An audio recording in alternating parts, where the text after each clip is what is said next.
양해를 구하고 좀 시작하겠습니다. 마스크를 좀 벗어도 되겠지요?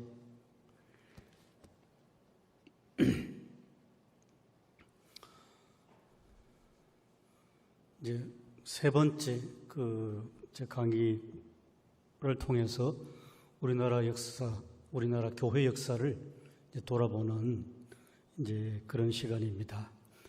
오늘이 6월 6일 현충일, 다 잘 알고 있습니다. 우리나라 달력에도 이제 그런 표시가 되어 있습니다. 어떤 느낌이 오시는지 모르겠습니다. 현충일 하면 정확하게 71년 전 이 한반도에서 엄청난 전쟁이 일어났습니다. 그리고 적어도 수백만 명이 죽었고, 그리고 지금도 끝나지 아니한 전쟁입니다. 역사를 통해서 이미 잘 알고 계십니다만은 다시 한번 새겨보는 역사입니다. 아직도 끝나지 아니한 전쟁. 왜 그렇습니까? 지금 현재 우리나라 대통령께서 이 6.25 전쟁이 이제 70년이 지났으니까 적어도 이 전쟁은 좀 끝내고 싶어서 좀 종식하고 싶어가지고 종전선언을 하려고 그렇게 애를 써왔습니다. 재임 기간 동안. 그런데 아직 종전선언을 하지 못했습니다. 그렇게 된 이유는 뭐겠습니까? 그것은 아주 명확합니다. 그 전쟁에 우리나라 사람들이 희생되고 또 우리 국군들이 엄청나게 희생돼서 지금 우리가 그 전쟁을 잊지 맙시다. 우리가 꼭 기억해야 됩니다. 그런 것을 계속 되새기면서 현충일도 만들고 그다음에 6.25 전쟁 기념일도 만들고 그렇게 합니다마는 전쟁하는 당사자 주체가 우리가 전쟁에 했습니다마는 전쟁에 대한 모든 지휘권이 어디에 있다고 잘 들으셨죠? 학교에서 배우신 대로 우리에게 있지 아니합니다. 미국에 있습니다. 그리고 북한에 있습니다. 전쟁의 당사자들이 6.25 전쟁이 이제는 끝났다고 종전선언을 해야 되는데 아직도 종전선언을 못하고 있는, 그러기 때문에 6.25 전쟁은 아직도 끝나지 아니한 전쟁으로 우리의 삶을 굉장히 불안하게 만드는 그런 전쟁입니다. 참 그런 엄청난 전쟁을 이제 겪고 70년이 됐으니까 70년이 지났습니다. 아마 그때 당시에 태어난 아기가 지금 벌써 몇 살이겠습니까? 70대 노인이 됐습니다. 그러니까 우리 지금 청년부 세대들은 또 젊은 청소년 세대들은 전쟁에 대한 실감이 없습니다. 사실은 없고, 그리고 우리 부모님들도 전쟁을 직접 치른 세대가 아니기 때문에 우리에게 들려주신 말씀도 별로 없을 수도 있고, 그리고 겨우 우리 할아버지 때, 할머니 때, 그때 분들이 6.25 전쟁을 이렇게 겪었다 하고 그렇게 얘기를 들려주실 뿐입니다.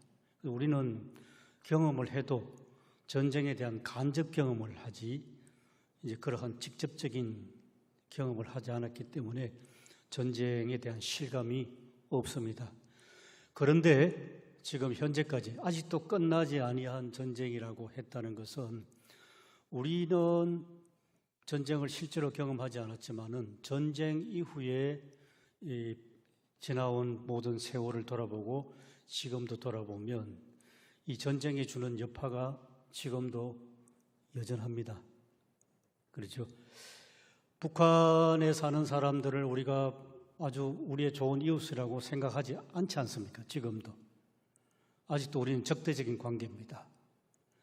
6.25 전쟁이 지난 후에 우리 지금 살고 있는 우리나라 한반도는 중간쯤 소위 말해서 사람으로 치면 허리가 잘려져 가지고, 그리고 북에서 남쪽으로 오지도 못하고 또 남에서 북으로 갈 수도 없습니다.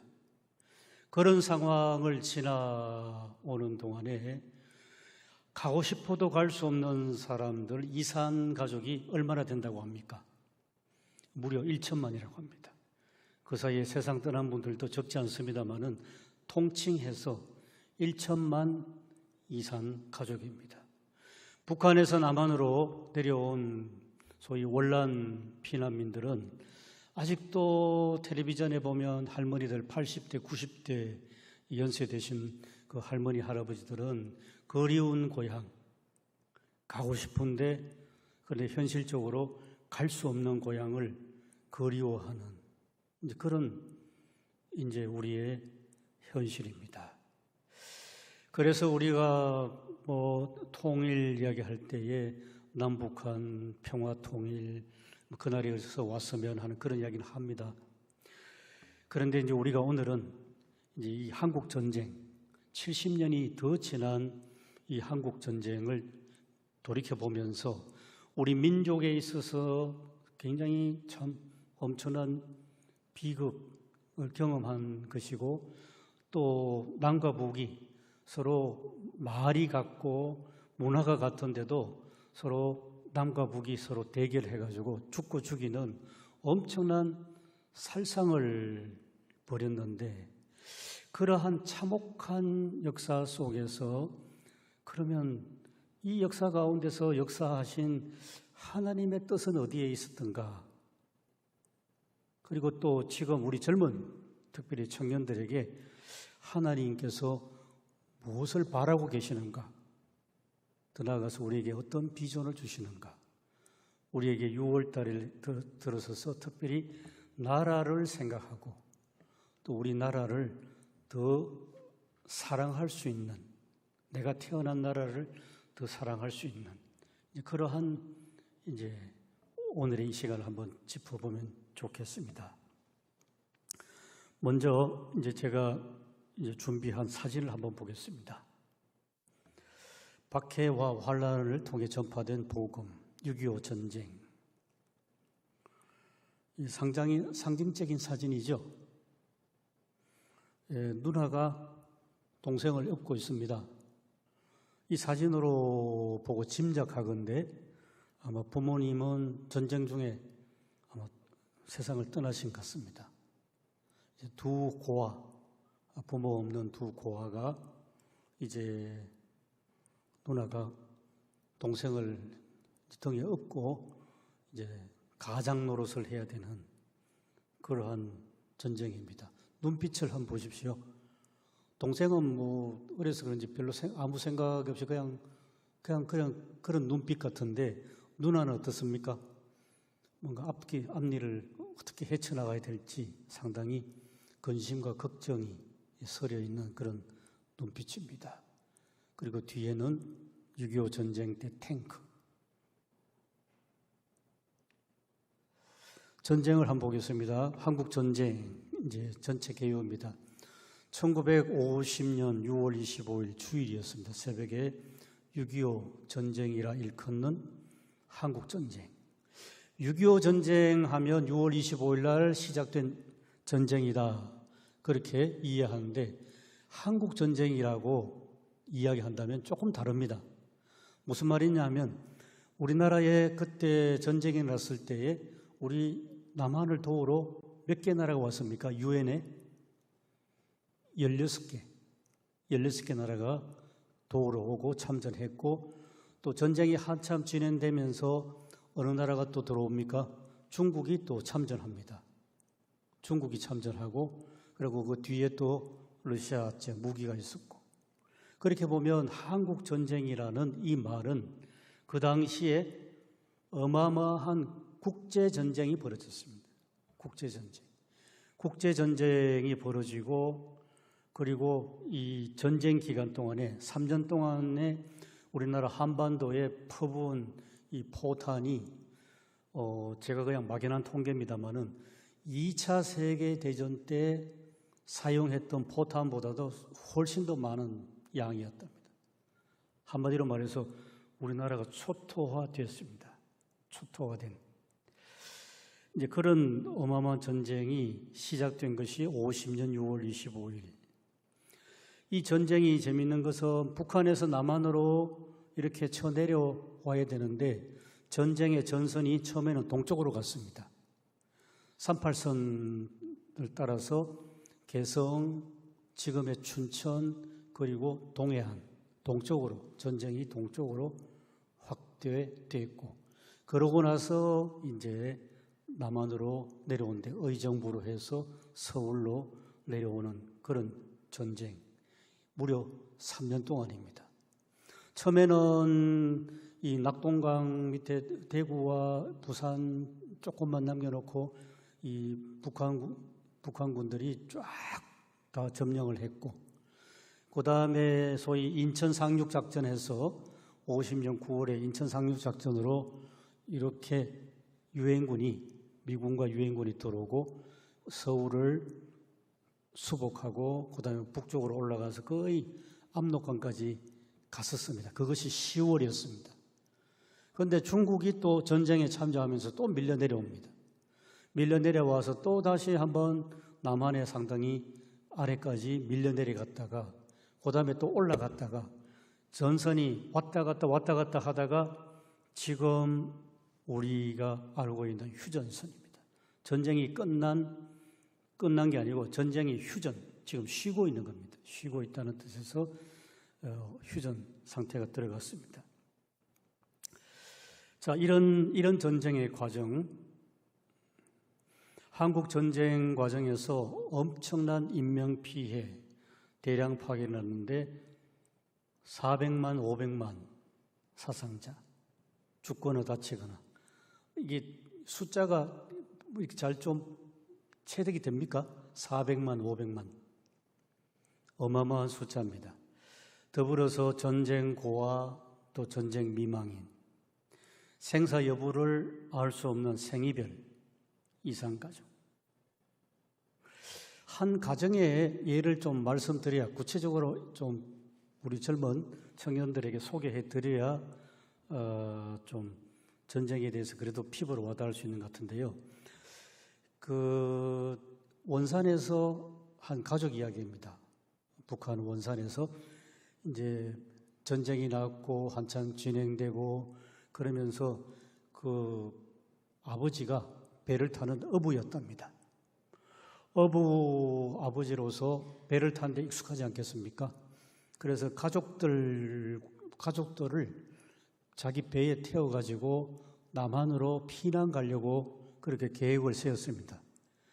그러다가 이 계획이 좀 커졌습니다. 확대돼가지고 동네 사람들 가운데서 가고 싶은 사람들 다 가도록 돼 있었습니다.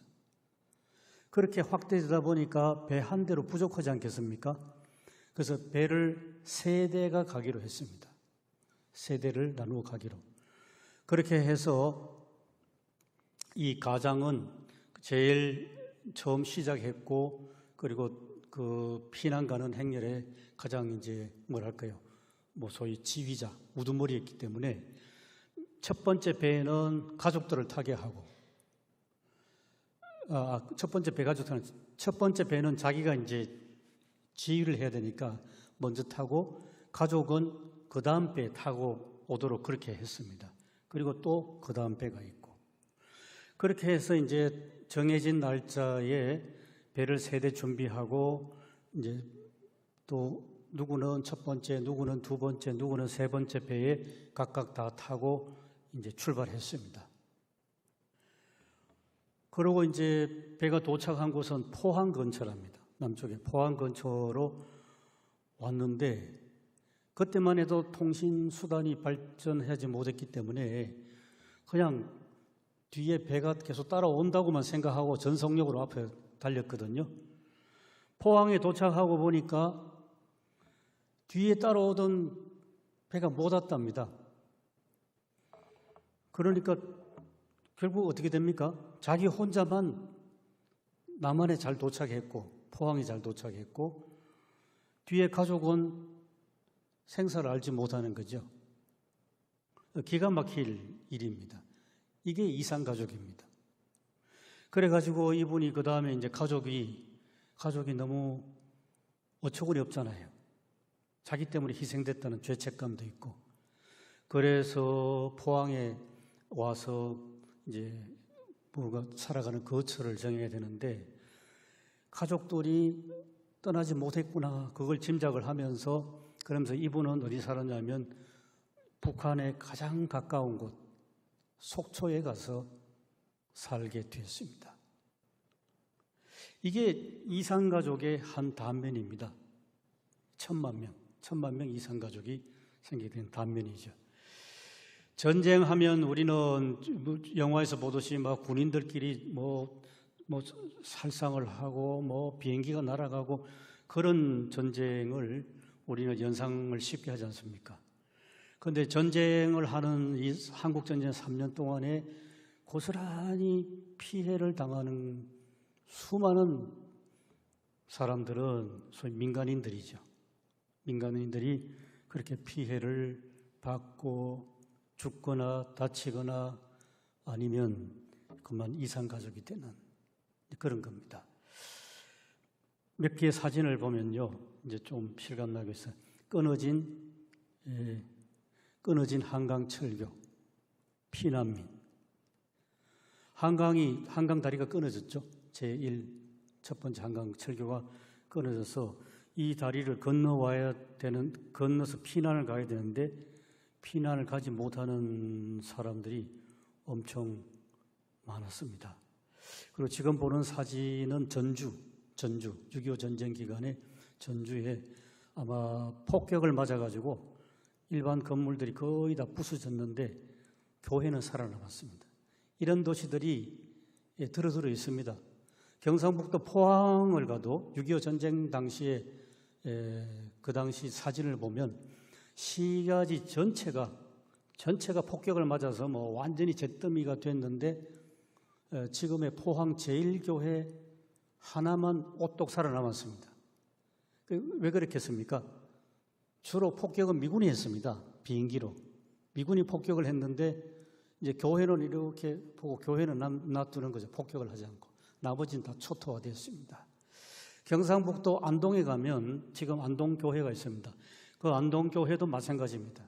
안동의 시가지 전체가 폭격을 맞아서 다 지금 산산조각이 나는데 교회는 오똑 살아남았습니다. 그런데 그 교회에 이렇게 가서 건물에 이제 교회 2층에 올라가다 보면 난간이 있습니다. 쇠파이프로 2층 올라가는 이 발코니 난간이 있는데 거기에 보면 지금도 6.25 전쟁 때 전쟁하던 이 총알이 지나간 자국들이 건물에 있습니다. 6.25 전쟁의 상처가 건물에도 있다는 그런 얘기가 되겠습니다. 그 다음 사진 하나 더 보시겠습니다. 전쟁의 와중에서 군인들, 차량, 수송 이런 사진들입니다. 자, 여기까지 전쟁 이야기 해드리고요. 전쟁 이전 이야기를 좀 말씀드려야 되겠습니다. 이제 여기서부터는 6.25 전쟁 기간에 그 기간 이전에 하나님께서 무엇을 어떻게 역사하셨을까 하는 것을 우리가 어느 정도 좀 파악할 수 있는 대목인데 전쟁 전 이야기로 가겠습니다. 북한 이야기입니다. 북한에서 이분 이야기부터 먼저 해야 되겠습니다. 혹시 우리 청년들도 한경직 목사님이 성함은 들으셨죠? 한경직 목사님 워낙 우리에게 익숙한 이름이어서 한경직 목사님이 본래 사시던 곳은 신의주입니다. 신의주. 압록강 바로 건너서 신의주였고 그리고 8.15 광복 1945년 8.15 광복이 딱 되었을 때에 그 한경직 목사님은 신의주 지역의 치안을 일본 사람들이 우리를 통치하다가 일본 사람들이 이제 전쟁에 졌기 때문에 떠나가지 않습니까? 그러면 경찰 치안의 공백 상태가 생기니까 치안 유지를 맡았습니다. 한경직 목사님하고 또 다른 목사님하고 이렇게 치안 유지를 맡고 있었는데, 그런데 8월 달에 북한에 소련군이 들어왔습니다. 소련군이 들어오면서부터 또 상황이 달라졌습니다. 8월 15일 한 달 동안, 한 달도 안 됩니다. 한 보름 정도는 야, 일제가 물러가고 이제 우리가 8.15 광복이 왔네 하고 굉장히 환호성 치고 좋아했는데 8월 말에 소련군이 들어오고 소련군과 함께 누가 왔냐 하면 우리가 그 이름도 너무나 생생한 김일성 30대 김일성이 소련군과 함께 북한에 들어왔습니다. 들어와서 혹시 배우신지 모르겠습니다. 김일성의 아버지는 굉장히 독실한 크리스찬입니다. 어머니도 아주 신실한 크리스찬입니다. 그렇기 때문에 북한의 교회하고 교회가 김일성이 온다니까 과거를 생각하면서 아주 신실한 신앙인의 아들이니까 하고 반기고 환영을 했습니다. 그래가지고 9월 달에 평양의 어느 장로님 집에서 김일성 장군 환영 만찬식 잔치까지 벌였습니다. 이토록 처음에는 공기가 좋았습니다. 그런데 10월부터 상황이 달라졌습니다. 정반대로. 소련군이 북한을 본격적으로 통치하기 시작하면서 교회가 영향력 있는 것을 다 차단해 시켰습니다. 대표적인 경우로 북한의 지도자인 조만식 선생을 감금시켜 버렸습니다. 그때부터 소련군과 교회가 상당히 사이가 나빠졌습니다. 그런 맥락에서 치안을 맡고 있던 한경직 목사님이 목숨이 위험해졌답니다. 소련군이 한경직 목사를 잡아서 감옥에 가둘 수 있다는 이야기죠. 그래서 그 소식을 들은 한경직 목사가 얼른 신의주를 빠져나가야 되지 않습니까? 그래서 가족들한테도 아무 말도 못하고 10월 중순에 신의주를 빠져나왔습니다. 빠져나와가지고 그 길로 어디로 갔겠습니까? 막 재빠르게 남쪽으로 해서 겨우 서울에 도착을 했습니다. 서울에 도착하면 어떻겠습니까? 무슨 아는 사람이 있습니까? 아무도 없거든요.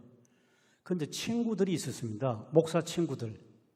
그리고 한경직 목사는 일찌감치 미국에 몇 년 유학을 하셨기 때문에 영어를 잘 하시죠.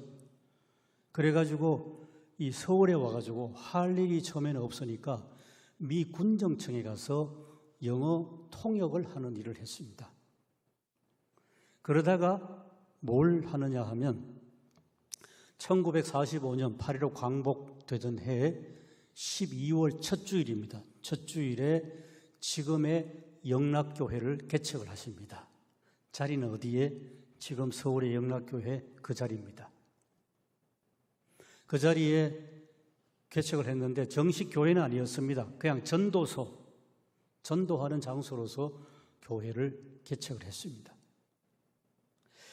여기까지 보면 한경직 목사님의 생애를 일부분 소개해드렸는데 어떻습니까?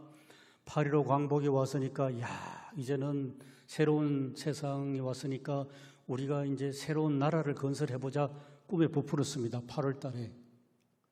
그런데 10월이 되니까 정반대가 됐습니다. 자기 목숨도 위태해졌습니다. 쫓겨서 남한으로 왔고 남한으로 와서 할 일이 없어가지고 그냥 영어 통역을 해주는. 가족들은 북한에 있습니다. 내려올 때 나 잘 간다는 그런 인사말도 할 수가 없을 정도죠. 목숨이 위험했으니까. 그때 그 시점을 딱 잘라서 우리가 생각해 보면 참 기가 막힌 상황입니다. 그죠? 참 기가 막힌 상황입니다. 어쩌다가 내가 미국에 유학까지 한 엘리트 목사로서 나는 숭실대학에 가서 교수의 꿈을 갖고 있었는데, 그런데 참 일제 때 엄청나게 어려움을 당하고 이제 우리나라가 해방이 돼서 새로운 세상이 왔구나 하고 좋아했는데, 그런데 또 목숨이 위태로워서 이 서울까지 내려올 수밖에 없었나. 그게 한경직 목사님의 생애의 한 부분입니다. 그런데 하여튼 12월 달에 교회를 개척했습니다. 배단위 전도소. 이게 영락교회의 시작입니다. 이게 12월 겨울 아니겠습니까? 겨울인데, 그리고 교회를 개척해서 이제 어렵게 오는데, 그 사이에 북한을 좀 말씀드리면, 그동안에 북한은 공산당이 점점 더 강하게 북한을 장악을 해가지고 새해 46년 2월이 되면 완전히 공산당이 북한을 장악했습니다. 장악을 하고 맨 처음에 뭐 했냐면, 제가 여기 적어놨습니다. 46년 3월에 대대적으로 토지 개혁을 합니다. 이게 뭐겠습니까? 땅이 있는 사람은 땅을 빼앗기는 겁니다. 땅 없는 사람은 정부가 빼앗은 땅을 가지고 농사 짓게 해주는 겁니다. 소유권을 주는 건 아니고 그냥 농사를 짓게 해주는 겁니다. 이러니까 땅을 빼앗긴 사람은 어떻게 됩니까? 억울하죠. 억울하고 또 땅을 빼앗기는 과정에서는 엄청난 모욕을 당합니다. 그때 북한에서는 기독교인들은 다 제법 잘 사는 축에 많이 속했답니다. 그래서 땅을 한 달 동안 전격적으로 토지 개혁을 하는데, 땅을 빼앗긴 다수의 사람들이 교회 다니는 사람들이었습니다. 그래서 어떻게 합니까? 토지를 다 빼앗겼지. 그리고 빼앗기는 과정에 엄청난 수모를 당했지. 고향에 도저히 못 살겠다. 그래서 택한 것이 남한입니다. 피난민. 남한으로 피난 왔습니다.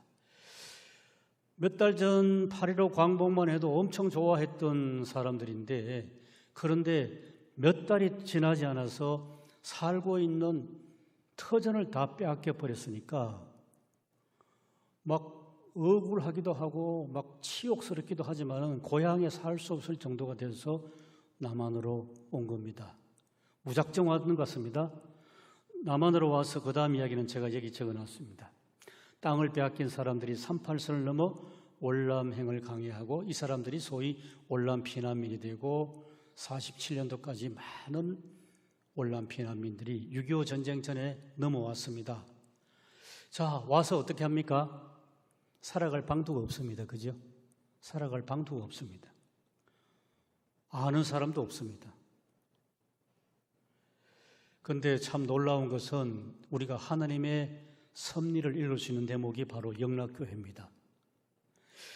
말씀드린 것처럼 영락교회 한경직 목사님이 막 개척한 지가 불과 석 달밖에 안 됐지요.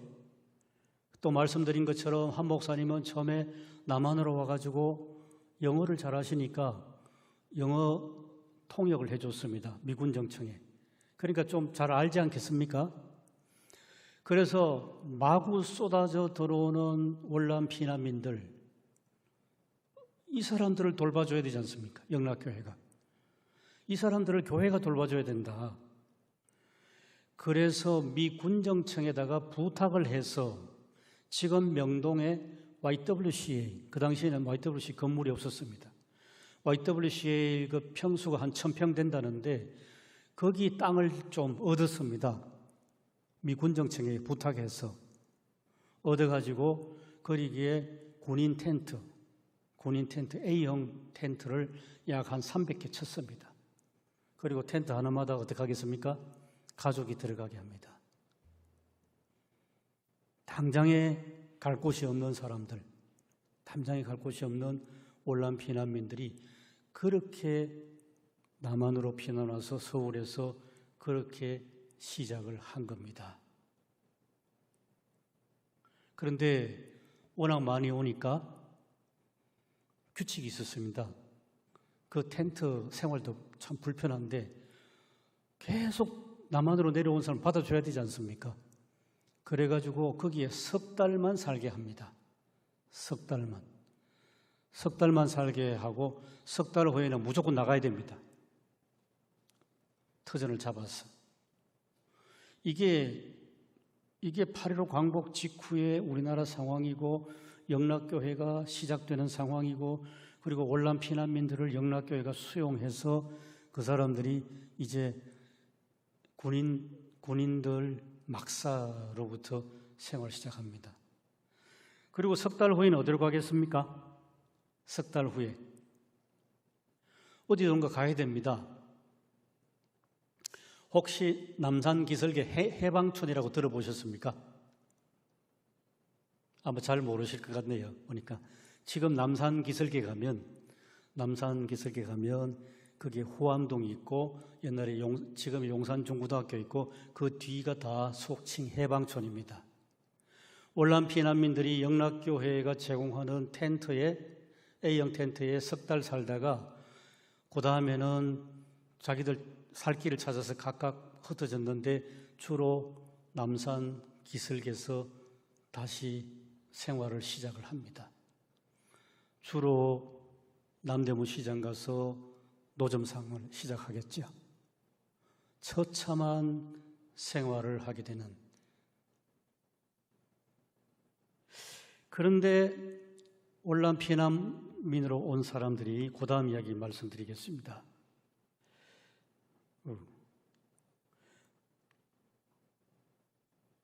월남 피난민으로 온 사람들이 이게 우리 부모님들의 생활이기도 하고 우리 할아버지 할머니의 생활이기도 한데요.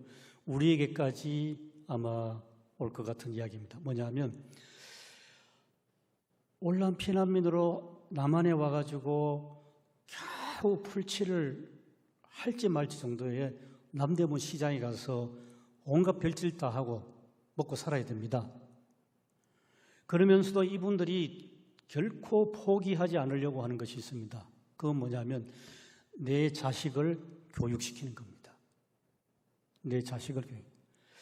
월남 피난민 북한에서 온 사람들이 본래 못 사는 사람들이 아니잖아요. 북한에서는 잘 사는 사람들이었습니다.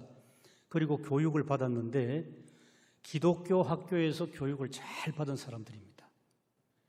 그래서 남한으로 서울로 피난을 와가지고 이제 사는데 나는 하루 밥 세 끼 먹기도 힘드는데 내 자식 교육은 기어이 시키겠다고 그렇게 살아갑니다. 그렇게 해서 시작된 학교가 대광중고등학교입니다. 서울의 신설동에 있는 대광중고등학교.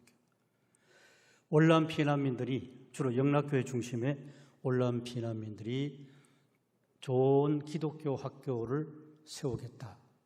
그렇게 해서 내 자녀들은 좋은 교육 속에 공부 잘하는 교육만이 아니고 좋은 신앙 교육을 나는 반드시 시키겠다 하고 시작한 것이 대광중고등학교입니다. 그리고 조금 세월이 지나면서 금방 해방촌 말씀드렸죠. 남산 기슭에 말씀드렸는데 그 해방촌 기슭에는 과거에 평안도에 있었던 여자 중고등학교를 만드는데 그것이 보성 여자 중고등학교입니다. 지금도 있지 않습니까? 그래서 대광, 보성 이런 북한 월남 피난민들이 하루 밥 세 끼는 굶어도 내 자식 교육은 절대로 내가 포기하지 않는다 하고 세운 것이 학교가 되겠습니다. 여러 가지 많이 있지만은 일단 거기까지만 소개하겠습니다. 이것이 하나의 굉장히 중요한 겨자씨가 돼가지고 북한에서 남한으로 넘어온 이 사람들이 막 발버둥 치면서 노점상을 하고 막 그렇게 해방촌 비비고 그렇게 하다가 몇 년이 지나면 좀 안정되지 않겠습니까? 생활이. 안정된 상황에서 6.25 전쟁이 납니다. 그분들 입장에서는 한 번도 엄청난 비극이죠. 이제까지 몇 년 동안 겨우겨우 살아남았는데 또 전쟁이 일어났으니까 우리는 도대체 어떻게 살아남았냐. 충분히 그럴 법하지 않습니까? 그런데 그걸 또 이겨내는 게 그 다음 역사인데 한번 보십시다.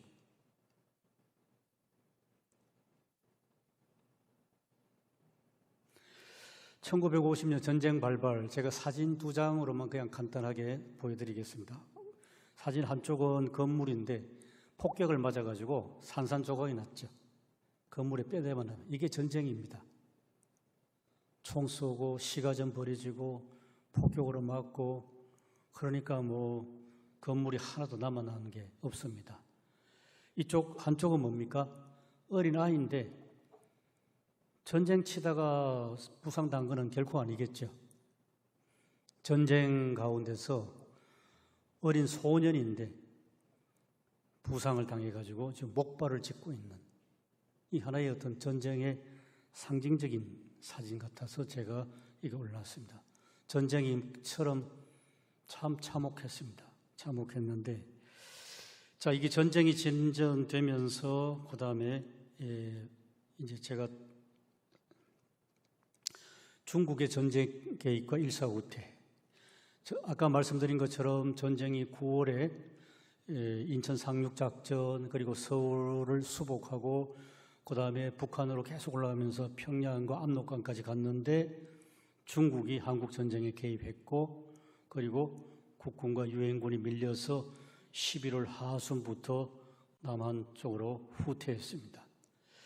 평양이 또다시 전화에 휩싸였고 숭실대학교, 평양여자고등학교, 고등성계학교, 외국인 학교 등 건물이 폭격으로 완전히 파괴됐습니다. 이때 폭격은 미군이 한 겁니다.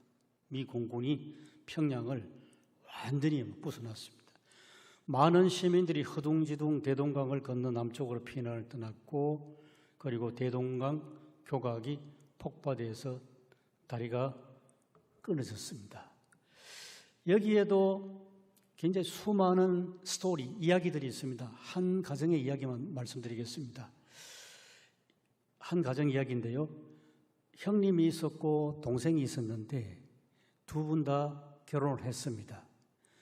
중국군이 이렇게 한반도로 침입해 들어오니까 이 두 형제가 생각하기를 아마 이 전쟁은 미군의 군사력과 화력으로 봐서 중국을 쉽게 물리칠 거다, 그렇게 계산을 하고 이 두 형제가 그 자기 자녀들 그리고 부인 두 사람을 한 50리 정도 떨어져 있는 시골 친척집에다가 가게 하고, 그런데 만에 하나 중국군이 여기 이제 들어오게 된다면, 그러면 당장의 위험한 사람들이 청소년들이 아니겠습니까? 조카들 중에서는 16살 난 소녀가 있었습니다. 얘가 위험하겠다. 무지막지한 군인들이 들어오면 실제로 위험하지 않겠습니까? 그 다음에 곧도로에 소년이 있었습니다. 얘는 군대 잡혀가겠구나. 그래가지고 이 두 형제가 이 남자, 여자, 그러니까 처녀 총각 두 사람을 데리고 둘만 데리고 남쪽으로 피난 왔습니다. 그게 평안도 안주에서 평양으로 피난 왔습니다. 평양은 안전하다 생각을 했고, 평양에 있으면 안전하게 다시 국군과 유엔군이 중국을 물리치고 우리가 한 2주일만 있으면 고향으로 돌아간다고 생각했습니다. 그런데 어떻습니까? 전쟁이 점점 오히려 정반대가 됐습니다. 제가 여기 적어놓은 것처럼 평양 대동강에 다리가 폭파로 끊어져 버렸습니다. 그러니까 허둥지둥 놀라서 아이고, 여기서도 불안하구나, 일단 살아야지. 그러니까 시골에 맡겨놓은 가족들도 그때는 생각이 안 났던 것 같습니다. 일단 이 두 청소년들만 데리고 얼른 남쪽으로 피난 가는 게 급선무였습니다. 그렇게 해서 남한으로 피난을 왔습니다. 피난을 와가지고 그 다음 어떻게 되겠습니까? 평생 보고 싶은 가족을 한 번도 보지 못하고 평생 그렇게 살다가 이산가족으로 살아온 그분들도 있습니다. 그 중에 한 분이, 제가 성함을 말씀드리면 목사님이 되셨는데요. 임옥 목사님이십니다. 그다음 임옥 목사님. 전쟁이 그렇습니다. 일주일만 혹은 2주일만 잠깐만 피난을 떠나가 있으면 이제 전쟁이 우리 유엔군과 국군이 이기고 중공이 이제 뭐 물러갈 거야.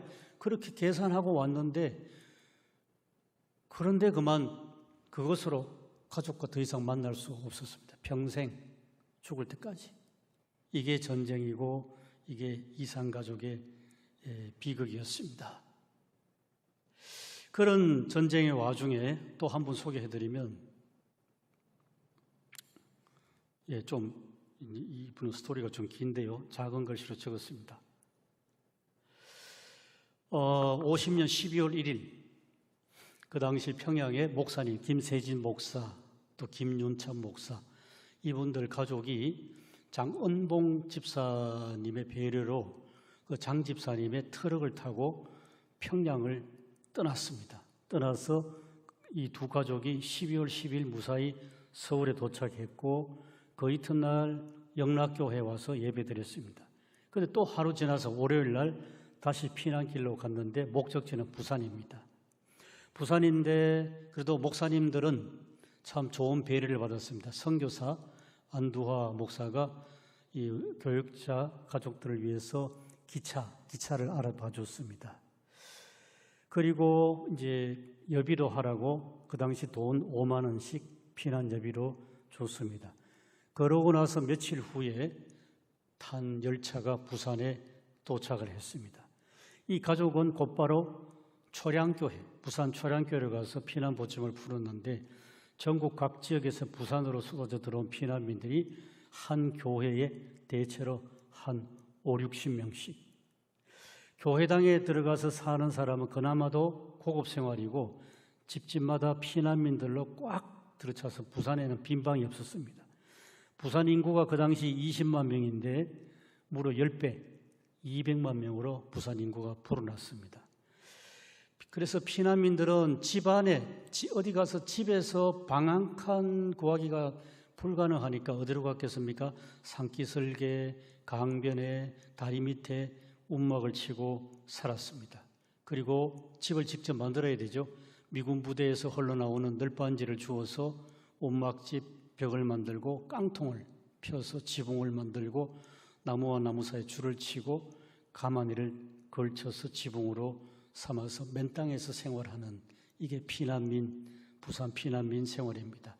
부산은 전쟁 피난민으로 꽉꽉 초만원이라서 어디 발 뻗고 있을 만한 공간이 없었습니다.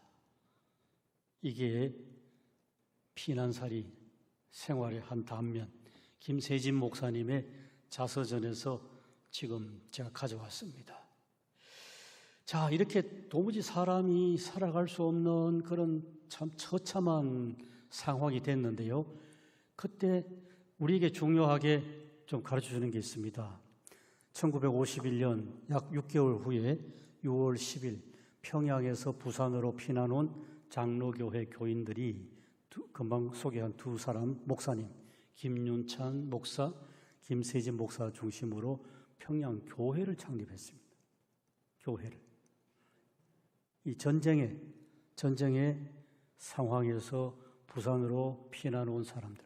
혹시 여러분들 여행 좋아하시죠? 코로나 상황이 좀 종식되면 부산에 가면 이 관련해서 볼 게 참 많습니다. 우선에 기차 타고 부산 가셔서 내리면 50계단이 있습니다. 부산에. 옛날에 6.25 전쟁 때 피난 간 사람들이 다 가족들이 뿔뿔이 헤어지면서 부산에서 우리가 만나자. 그래서 만나자고 하는 만남의 장소가 50계단입니다. 부산역 근처. 지금도 그대로 있습니다. 그리고 국제시장, 영화에 나왔죠. 국제시장, 자갈치시장, 이런 곳곳에 아직도 그 당시 6.25 전쟁 때에 피난을 살던 사람들. 보수동 가면 헌책방 골목이 있습니다. 그 골목도 6.25 전쟁이 흔적이 여전히 남아있는 길입니다. 이제 그러한 상황에 부산에서 다시 돌아와서 말씀드리면 보수산 중턱 언덕을 깎아서 맨손으로 깎았답니다. 장비가 없으니까 깎아가지고 예배 처소를 만들었는데 맨 땅에서 예배드립니다. 노천 예배 100평 정도.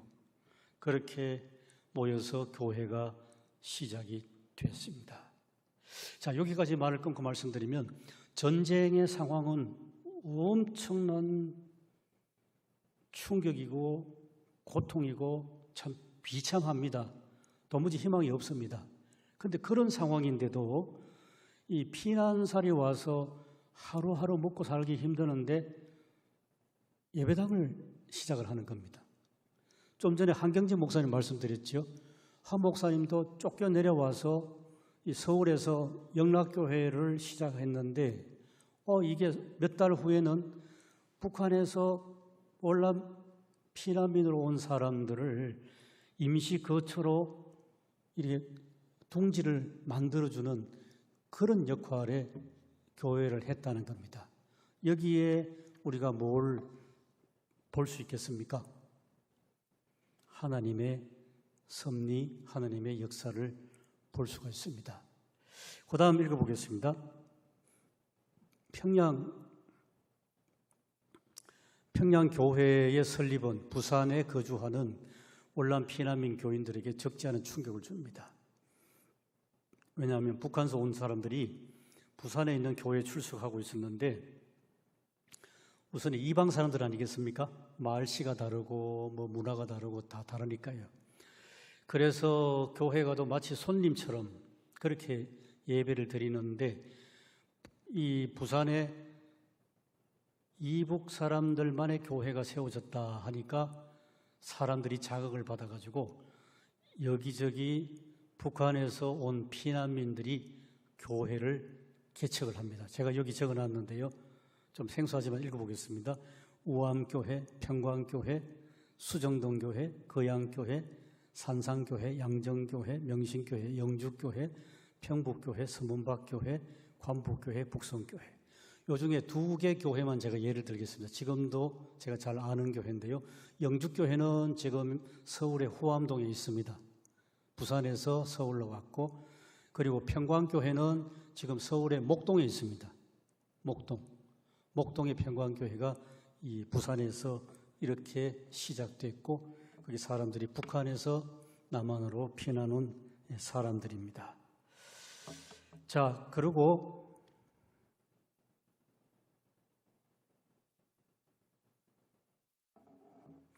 이제 그대로 읽으면 재미가 없을 것 같아서 제가 좀 말씀드립니다.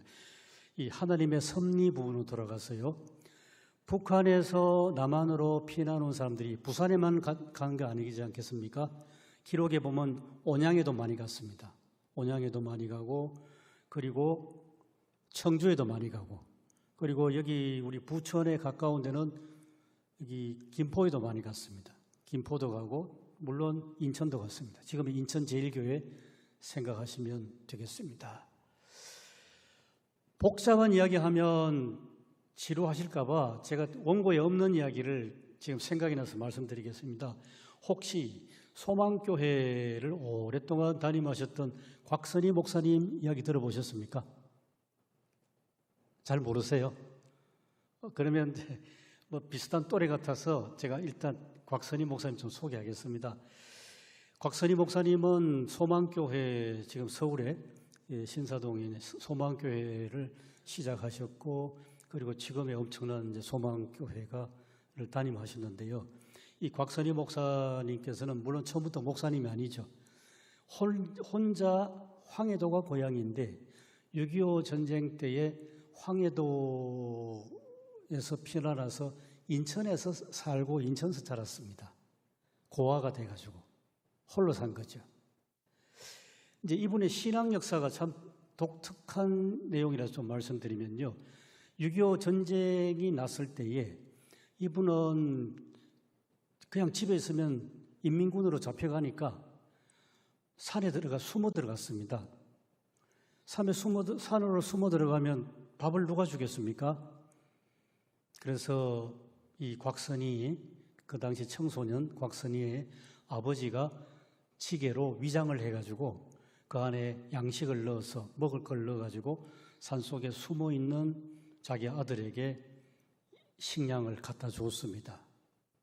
그러고 나서 얼마 후에 보니까 이제 국군이 또 유엔군이 이제 북한으로 계속 쳐 올라가니까 이제 곽선이가 내려왔습니다. 산에서 내려와서 자기 집에 갔습니다.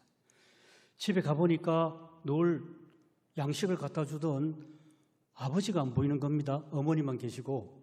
그리고 아버지 어디 가셨냐 물어보니까 그만 그 사이에 아버지가 전쟁통에 세상을 떠나셨습니다. 이 청소년 곽선이에게는 엄청난 충격입니다. 왜냐하면 이 곽선이가 자라는 과정에서 보면 설교를 엄청 지금 잘하시는데 그 과정에서 어려서부터 굉장히 소심했고 말더듬이랍니다. 말을 더듬어서 제대로 못했대요. 그러니까 아버지가 성에 차지 않으니까 늘 혼냈답니다. 때리고 혼내고. 그래서 곽선이에게는 자기 아버지가 굉장히 무서운 사람이었습니다.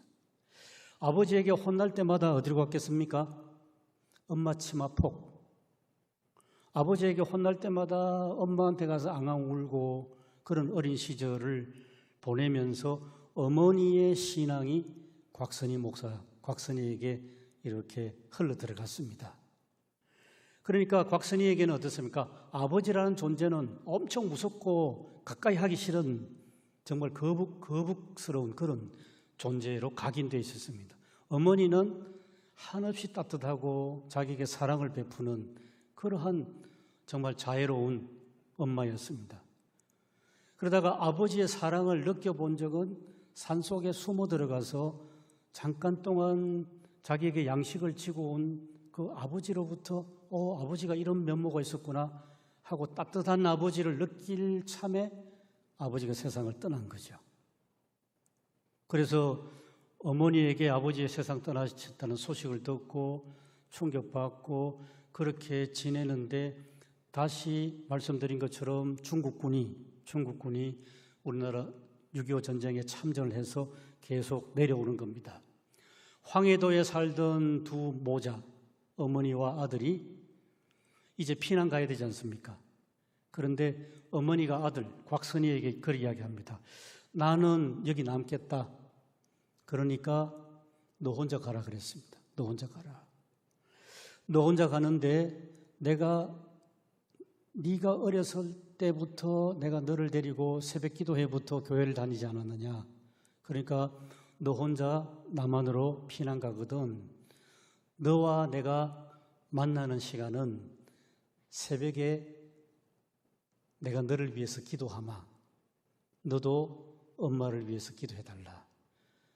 그게 마지막 유언이자 약속이 돼가지고 곽선이가 혼자 황해도에서 남한으로 피난왔는데 인천으로 왔던 겁니다.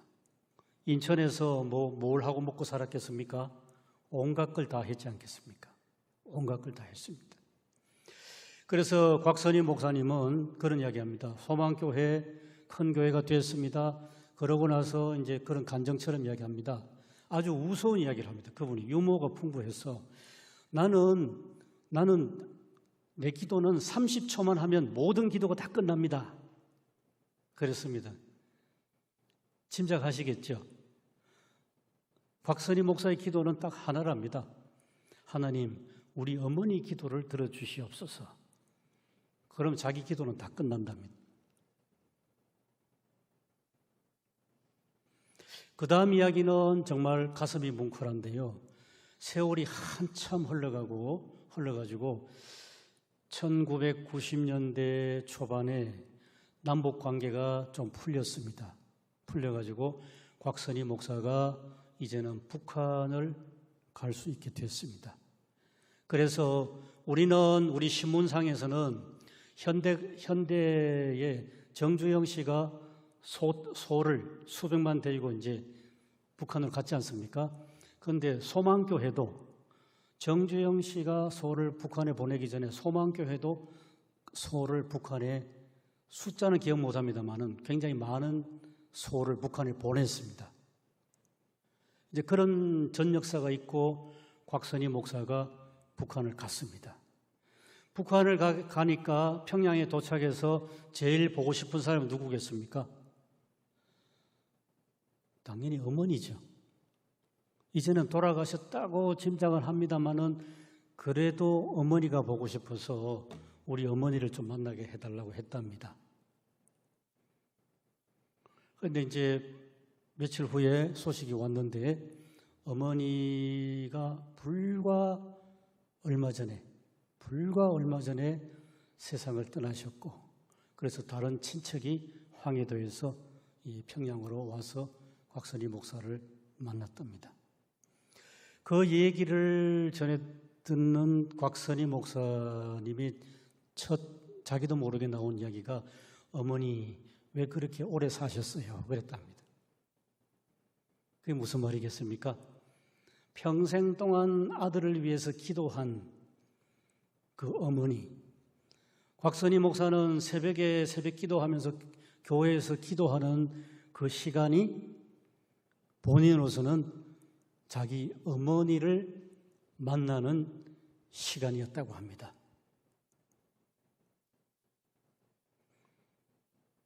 좀 공감이 되십니까?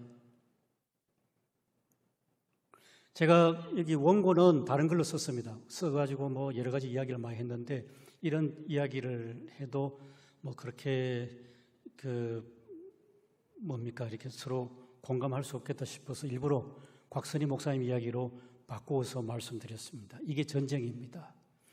한 젊은 청년, 청소년이 나이 18살, 19살 돼서 그래서 황해도에서 남한으로, 황해도에서 구체적으로 인천으로 이제 혼자서 피난을 오는데 어머니를 두고 생이별을 했습니다. 이산가족이죠. 그래 피난을 왔는데 와서 고아가 돼가지고 어떻게 살았냐 하는 겁니다. 가정고생 다 했겠죠. 온갖 고생 다 하고, 가정고생 다 하고, 그리고 이제 목사님이 되셨는데 이게 일반 역사로 보면 엄청난 비극 아닙니까? 가족이 생이별하고 더 이상 볼 수 없는 그런 가족이 1천만이나 된다니까 우리 민족적인 비극입니다. 그런데 그 비극의 역사 속에서 하나님이 함께 하시고 역사하셔가지고 그것을 우리 한국교회가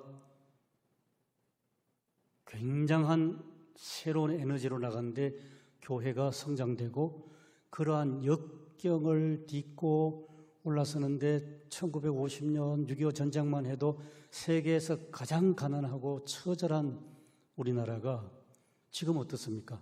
경제적으로 엄청나잖아요. 군사력으로도 지금 세계 6위랍니다. 우리나라가. 군사적으로 군사력이 세계 6위란 것은 경제력이 그만큼 받쳐준다는 거 아니겠습니까? 그래서 이제 말을 맺겠습니다. 조항교회 사랑하는 청년 여러분들, 오늘 처음 뵙습니다만은 지금의 우리가 사는 시기도 뭐 6.25 전쟁 때 못지않게 굉장히 어려운 것 같아요. 보면 그렇지요. 오죽하면 헬조선 하겠습니까? 헬조선에 살고 있고, 그리고 우리가 사는 지역만 해도 이 서울에 사는 사람들은 어딘지 좀 강남 사람들은 좀 뭐 부해 보이고 뭐 좀 잘나 보이는데 이 서울 변두리에 사는 사람들은 왠지 좀 뒤떨어져서 그런 느낌, 왠지 그런 느낌 들 수도 있고요. 그런 상황에서 우리가 이 불만이 있을 수도 있고 분노가 일어날 수도 있고 뭐 여러 가지 우리를 참 어렵게 하면서도 분노케 하는 상황이 참 많은데, 그런데 그것만 보지 마시고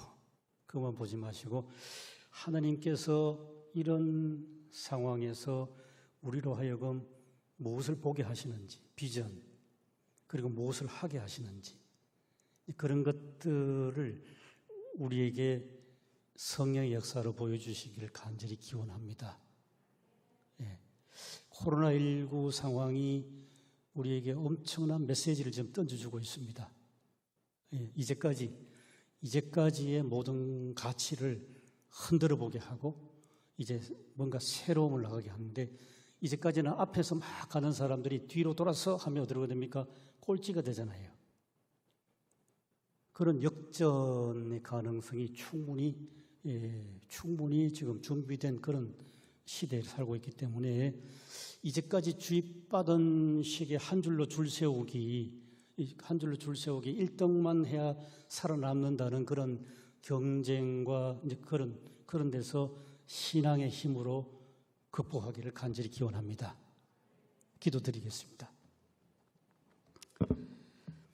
하나님 아버지, 이 부천의 주한교회를 하나님께서 귀한 하나님의 종 목사님을 통해서, 장로님들을 통해서 세우게 해주시고, 이 교회를 통해서 하나님의 귀한 자녀들이 청년의 때에 신앙생활할 수 있게 해주신 것 감사드립니다.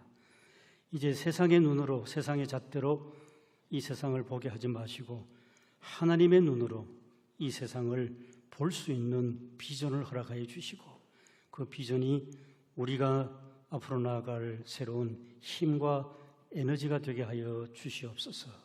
예수님 귀하신 이름으로 기도드렸습니다. 아멘.